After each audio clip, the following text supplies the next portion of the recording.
Ana Naranjo, diputada del Parlamento andaluz. Bienvenida, Ana. Un placer estar aquí con vosotros esta noche. Qué bueno, gracias por haber accedido a esta invitación.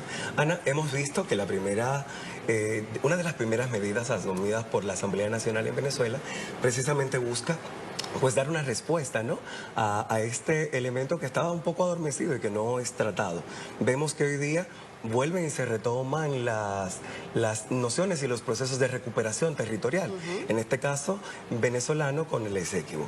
¿Qué opinión te parece? ¿Entiendes que en el nuevo panorama político que comienza a gestarse esto va a ir increciendo?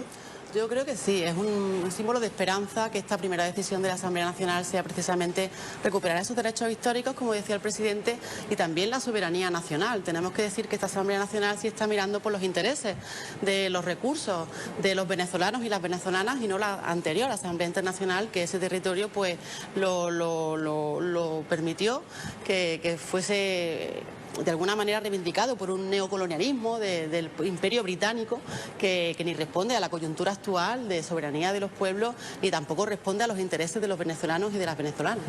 El panorama, el ajedrez geopolítico vuelve a comenzar ese proceso de cambio, pero evidentemente, ¿qué opinión te merece, qué parecer tienes de cómo pudieran estar los intereses de Estados Unidos y de la comunidad europea sobre este conflicto?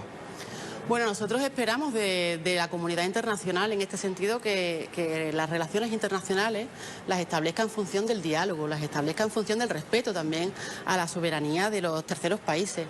Y en ese sentido yo creo que tenemos un nuevo marco con esta nueva asamblea.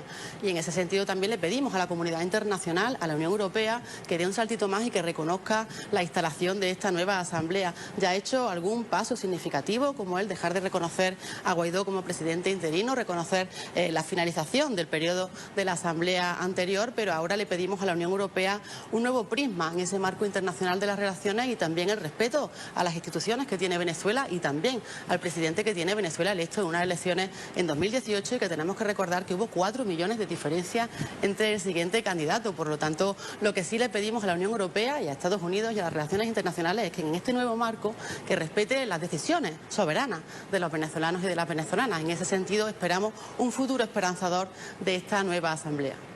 Vemos ayer, el mundo asistió a una puesta en escena en Estados Unidos con ese epicentro político en Washington, DC en el Capitolio, que evidentemente era algo que no necesariamente era lo que las personas esperaban. Y dentro de ese mismo marco quedó evidenciado el cómo el avance de las derechas y de la extrema derecha, no solo en Estados Unidos, en el mundo. Ocurrió en Estados Unidos ayer en Washington, ocurre en Venezuela, ocurre también en España. Hemos visto, y precisamente en el Parlamento andaluz es donde irrumpe este elemento. ¿Cómo ves tú el movimiento y el avance de estos movimientos en el mundo?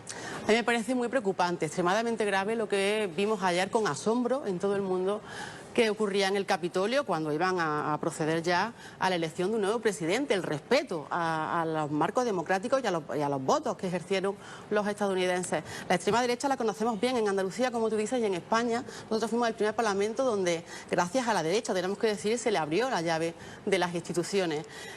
También la tenemos en el resto de parlamentos nacionales y nos tiene que hacer reflexionar, porque ahora mismo el mayor ataque a la democracia proviene precisamente de esa extrema derecha que no reconoce resultados electorales.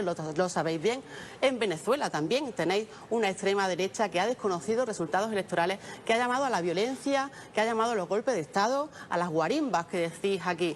Entendemos que lo que ocurrió ayer tiene que, a nivel internacional, generar una reflexión profunda, y en ese marco que hablamos de las relaciones internacionales tiene que haber respeto, no puede haber sanciones, no puede haber intimidación, no puede haber violencia, no pueden los Estados miembros de la Unión Europea o de Estados Unidos incitar a ese tipo de comportamientos de los grupos políticos. Por lo tanto, ahora pedimos el restablecimiento del diálogo, de la diplomacia como base de las relaciones internacionales. El diálogo es la base de la democracia y en ese sentido también hacemos un llamamiento a la Unión Europea para que esas sanciones económicas, hay 40.000 millones, nos decía el vicepresidente Gil, inmovilizados en cuentas europeas que pertenecen a los venezolanos y a las venezolanas en un contexto de pandemia, donde hace falta recursos para garantizar la salud de este pueblo. Por eso le pedimos que deje de sancionar que deje de intimidar y que entienda que en este nuevo marco la extrema derecha no es el chavismo, no es el poder popular, no es el gobierno venezolano el que amenaza la democracia, sino que es la extrema derecha y en ese sentido todos los países, todos los demócratas tenemos que combatirla.